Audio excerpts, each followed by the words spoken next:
just something interesting that I was thinking of, right? It's just walking past the grave. So I was just thinking there was, when I was out on Friday with the coaches from Oatlands, we had a couple of drinks, me more so than anyone else. I had a few, not too many, you know, I'm still fine. Tried Murphy's for the first time, which is lovely. But when they'd all left, I was just finishing a pint. I'd ordered a pint and then gone to the toilet, so they were all heading off. And so I stayed to finish it. I was in no rush, and I was waiting for a bus anyway. They all said goodbye. So yeah, no, it's fine. I'll stay here. They're like, yeah, okay. See you. And I'd been talking to this lad earlier in the night. He'd, because of my long arms, you know, long arms, long fingers, and all, handsome enough fella, built as well. Bit of a natural built fella, you know, not your big ride head, but a nice firm handshake, which I always like. It's good, you know. I think I sound like a bit of an old fella, but I do think a good handshake is important. I just can't come away.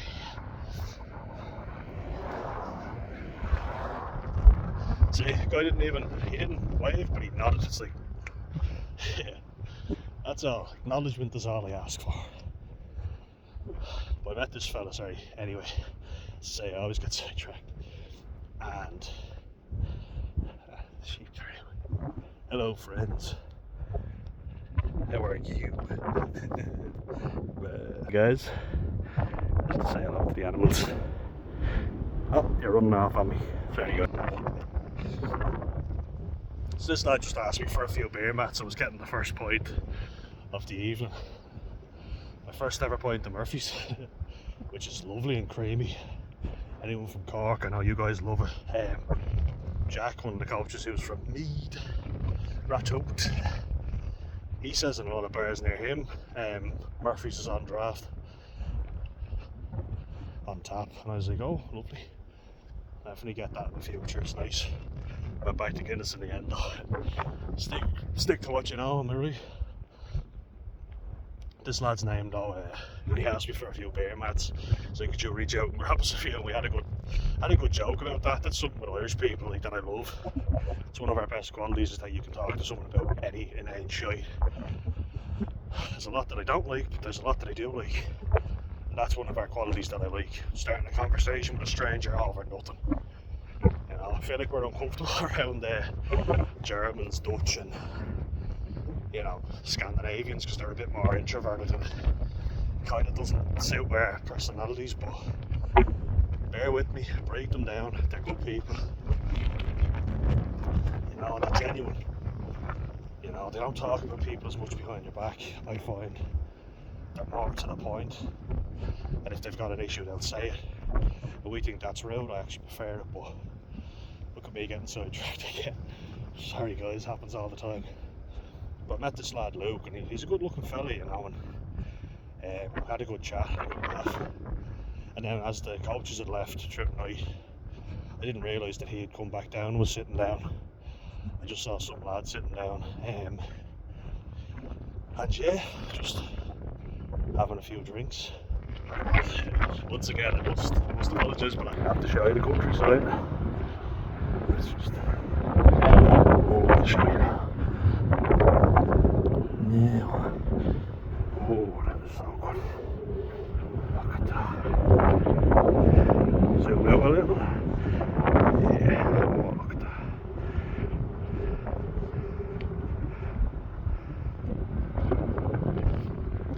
Oh, lovely.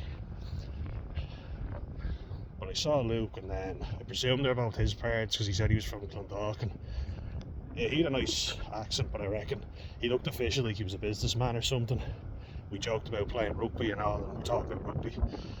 He said he played in Clondalkin, I went to school there. His parents were a bit more, you know, dub, so I thought maybe they are.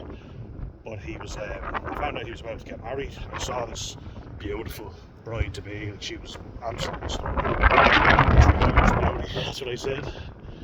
She was though, you know, like everybody thinks Irish people, red hair and freckles. She had like dark hair, and a lot of Irish women, like really good looking Irish women that have dark hair, kind of green eyes, sometimes blue.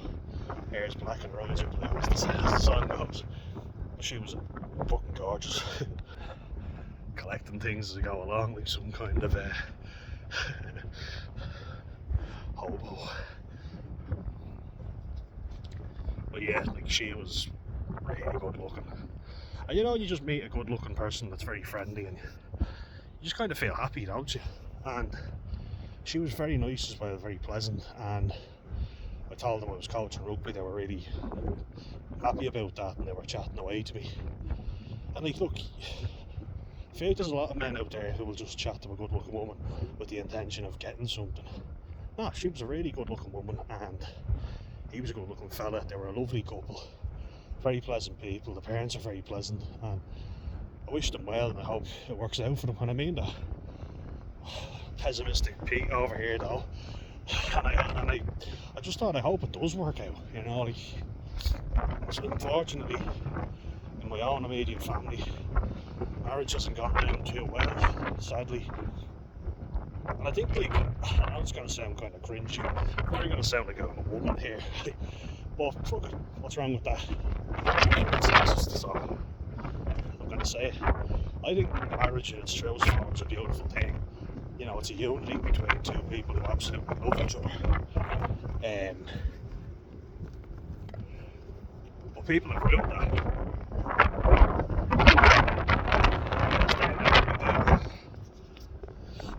So now, people have destroyed that because, people have ruined marriage because back in the day, the old miserable Catholic days now, you used to have to get married. It was seen as the thing you did. You didn't marry for love necessarily, you married for security. And I get that to a degree, like, look, fair enough. But look at my grandparents on my dad's side. On my mother's side now, my mum, and I loved my Granny Judy and Nanny Elena. I just called them by their names. We never really said Nana, Nanny or Granny or nothing like that. We just called them by their names and they were happy enough with that. I feel like it's a bit weird to your parents, but whatever your grandparents want to be called, you know, they wanted to be called by their names, so that's what we did. Elena and Judy.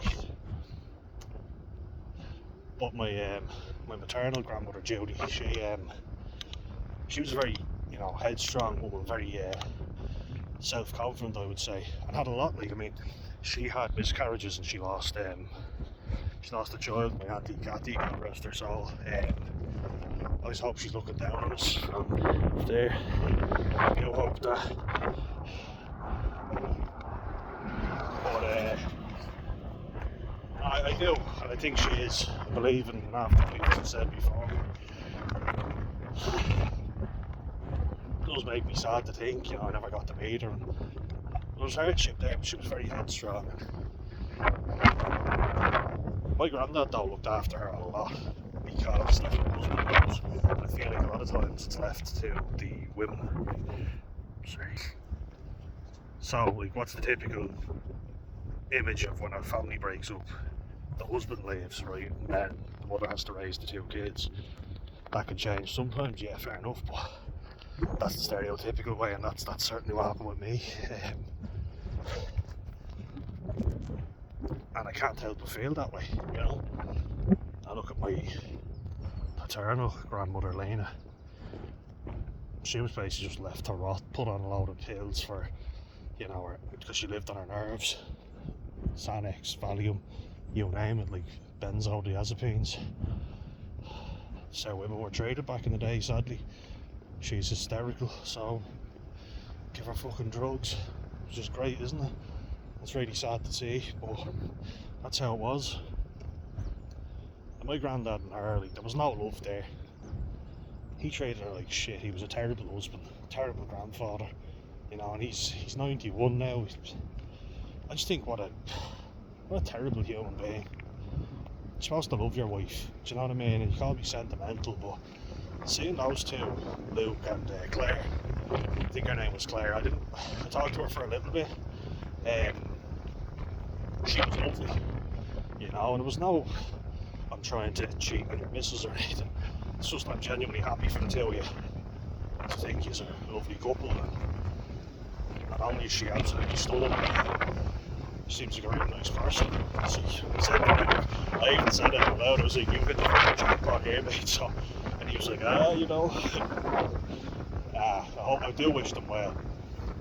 But you can hear it, you know. Like, I think it's a great thing, marriage, but sadly I don't have a good experience of it. I don't have a good view of it. My own parents split up, they got back together, then split up. Fighting, they were arguing a lot. My mum's brother, like my uncle, who I've connected with him again, you know. Really hope he's doing alright. It's good to say that he's doing well, and he's been actually looking to get me a job, so we've connected a lot recently, and it's a great thing. He was always the big strong uncle. We always looked up to him, you know. He seems to have gotten a lot of his shit sorted out. I hope he's alright, genuinely. But his marriage, they were always arguing, him and his wife. My poor cousin had to witness that. So that's not nice either, and then they split up. It wasn't very pleasant. It was quite a nasty fucking divorce. Both my mum's sisters as well are in quite loveless, weird sort of marriages. Now, one husband does nothing for no one. He's a lazy waste of space. The other, Pakistani lad who, you know, he's a very good, really likable, never really get on well with him. It's not much love there though, it's more of a friendship than a marriage. Do you know what I mean? And look, they're happy doing it. Seem happy enough. So, and on my dad's side, like, there's been no divorces, weirdly enough, but I think that's more old Catholic guilt keeping them together than anything else. Ugh. It's certainly not fucking love, I'll tell you that much. They all despise each other, and they're always, I should have never married you, and all this arguing. They've all had affairs as well, extramarital affairs, transanguinity affinity in a previous marriage. My grandmother used to always say that, Judy, that is. I never really knew what it meant, but it was always if you have extramarital affairs, transanguinity affinity in a previous marriage. I think it's marrying a divorcee or some shit like that. I don't know. It's always funny. Irish old ones always just had these mad sayings that they'd come out with. That's the thing I feel like with Irish people in general. We're like the lovable, insane people. We're fucking mental, but in a lovable kind of way. Some of the things we come out with are just hilarious. I certainly know I do. And I think that's a great thing. But getting back to my point, sorry.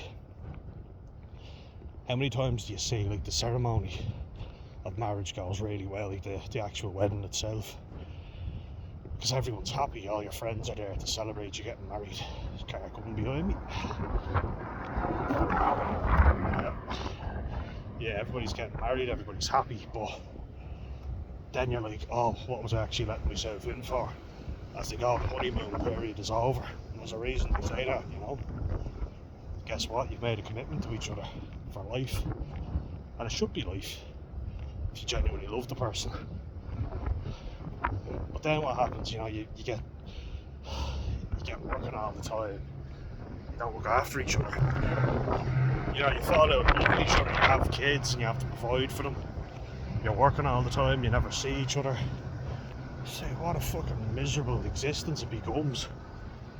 It's like, why can't it be good? You know. And look, I know, sorry, I'm just gonna show you something that will make you happy.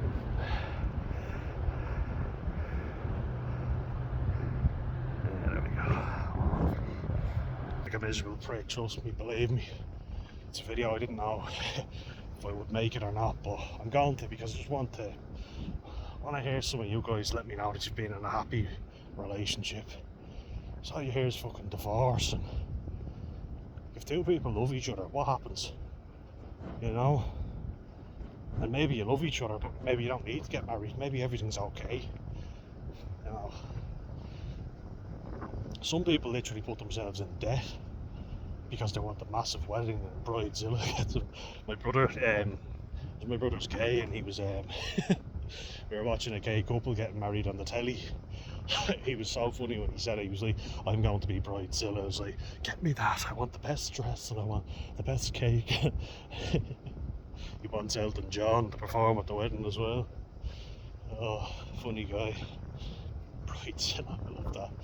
But it's supposed to be a happy occasion, and look, probably nothing will live up to it, but if you love the person, you're marrying them.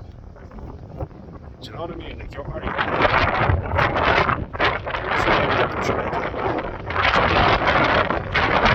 Whatever it fades. Do you not still love the person?